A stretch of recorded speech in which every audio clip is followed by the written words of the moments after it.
Welcome back to our multi-part throwing demo. These are the pieces that I threw, and they've firmed up to a soft leather hard. This one's leather, this one's like a soft leather. I cut the shoulder bowl off of the bat. The bottom part is still attached to the bat. I did not cut that off. So I'm going to now put these two together. I did make sure that they fit together. They do.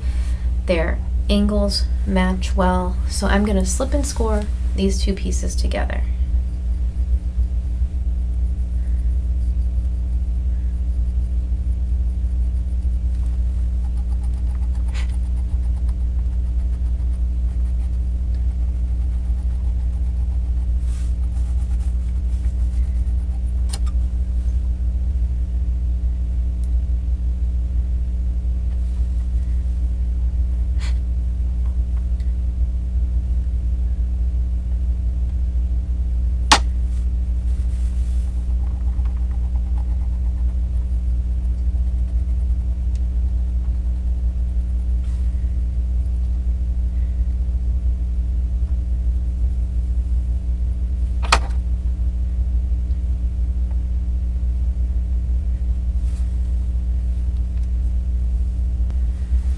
Alright, so I'm gonna turn this over and line that up as best I can. Good.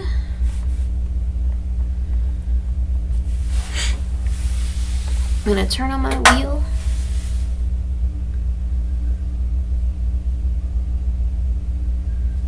Alright, and now I'm going to start using a rib and compressing these two pieces together. Just pushing down gently at first on the area where they connect. Trying to get a nice seal.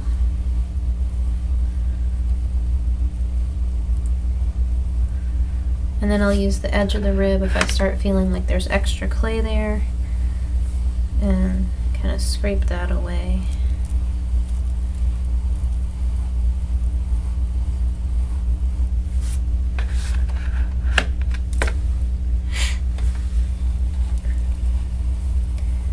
And pretty quickly you have a really nice seal.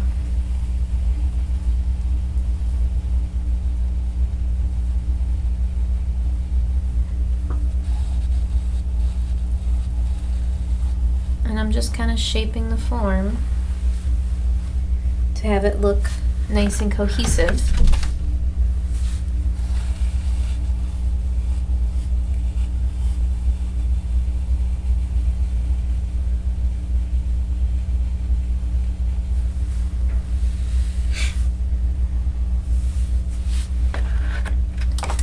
Nice.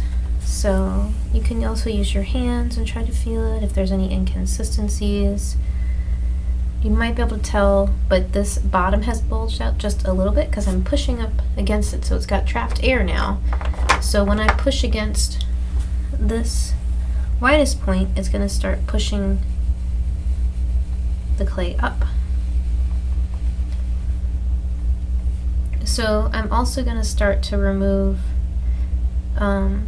this extra clay that was at the bottom of this bowl gently. Now, depending on how hard your clay is, you might want to use a trim tool to do this, or the wooden knife oftentimes works really well to trim away extra clay. So it kind of just depends on how much clay you have and how hard it is. But mine's still pretty soft at the bottom here, so I don't necessarily need a trim tool. And trim tool might get a little gummed up if I try to use it.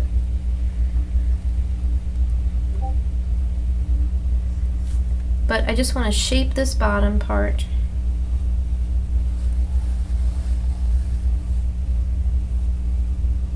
And then I'm going to grab the neck and kind of get it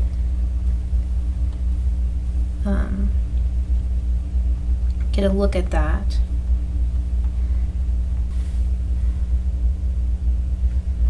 So here's the neck that I threw earlier, and before I set it down, I'm going to draw some concentric rings here so I get a sense of where center is.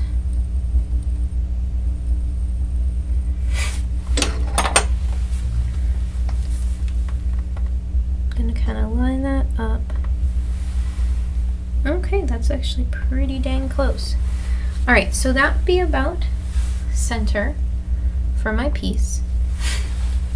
And I can get a sense of how it's going to look together. And I also can kind of see what size hole I need to cut. And I'm going to turn it on slightly, slowly, and mark that. And I'm going to remove this neck for now.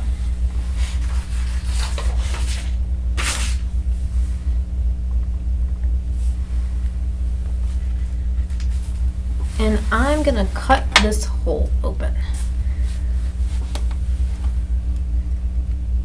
And I'm going to use a pin tool to do it, and I'm going to stabilize my hands, and I'm going to go in at an angle.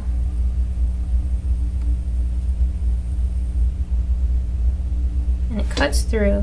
I'm going to stop my wheel and kind of poke it and pull that up.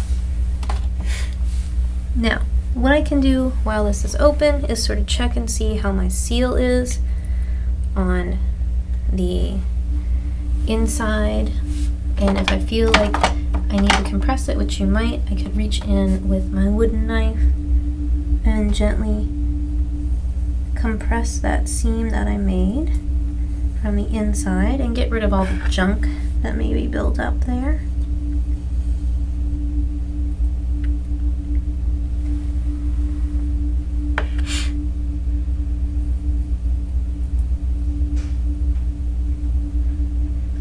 I also want to take a moment to kind of feel this part in here and see how thick or thin it might be. I'm actually pretty consistent, that's good. But if there's any reshaping you need to do of the lip or thinning out, you can do it now. And then we'll just what we do is that we recenter where we're going to put the neck afterwards. So I can get a little bit of this thickness of clay out of here.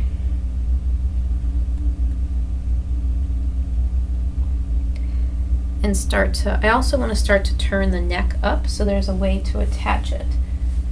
And that's a pretty flat piece there. The thing I'm replicating was pretty flat in the shoulder, so I just want to kind of replicate that. And probably use a rib to smooth it out and get it appropriate. You gotta be really careful what you do with your hands. I also want to slow down that wheel.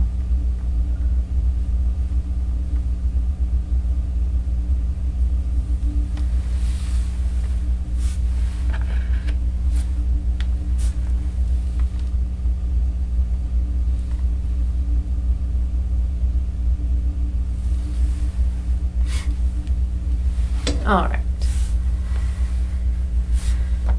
So, I want to see where that neck fits on again. Now that it's open, I'll probably have to do a little bit more adjusting, but that's all right. This whole process is a little bit of a back and forth.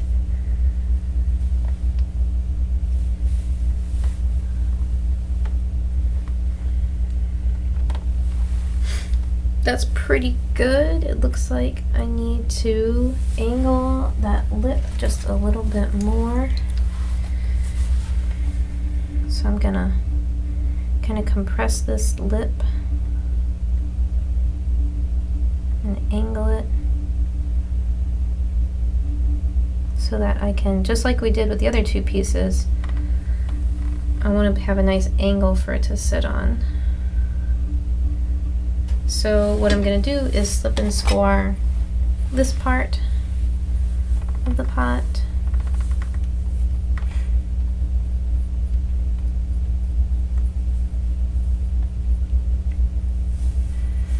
I'm also going to slip and score the underside of the neck. which I have already cut. I'm not sure if you can see, I've cut an angled surface into that so that it'll match.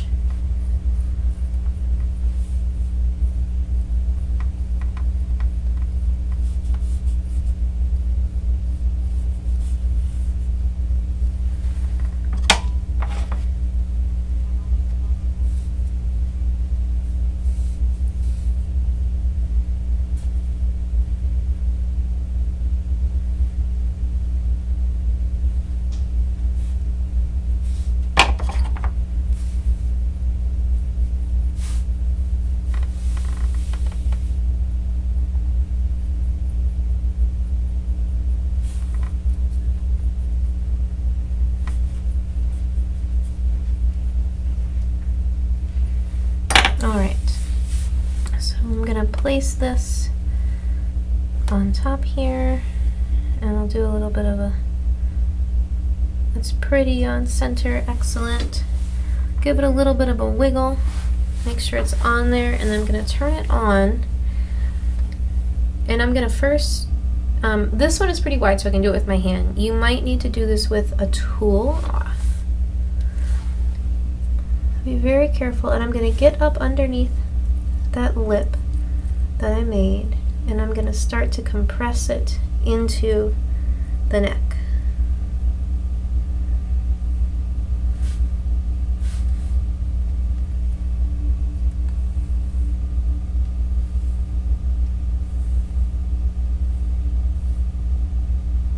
Now again, if your hole is smaller, you might need to use your wooden knife and use this little angle part and get up underneath and stabilize both your hands and push those two together.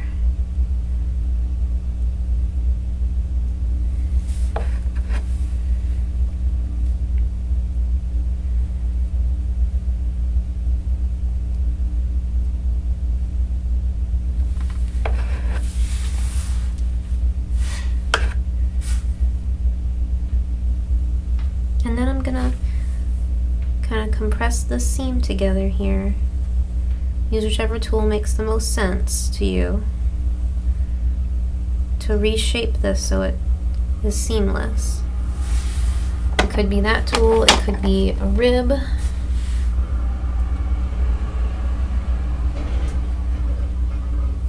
This one had a pretty sharp transition, so I don't need to worry about softening that too much.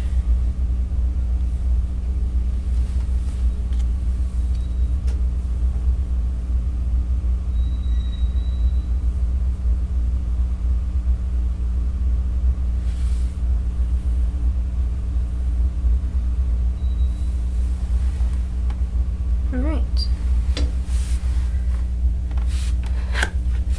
That's really nice and attached. It's got a little bit of a wobble. I could have gotten it a little bit more on center, but when you turn it off, you don't really notice those little wobbles.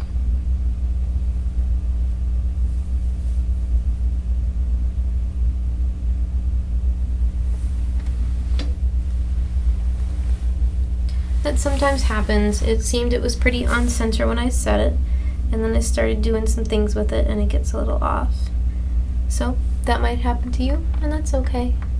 Do your best to make it as centered as you can. So now I've got my vessel that replicates my vessel on my paper. And what I would do once I have this together is to cut it off the bat. And if I needed to use a hand tool and trim away some of this extra clay down here, I could. And then the other parts that I need to replicate are this little foot, which I would just use a slab to attach. And then I'd need to do handles. And then you'd have a replica of a Grecian vessel type.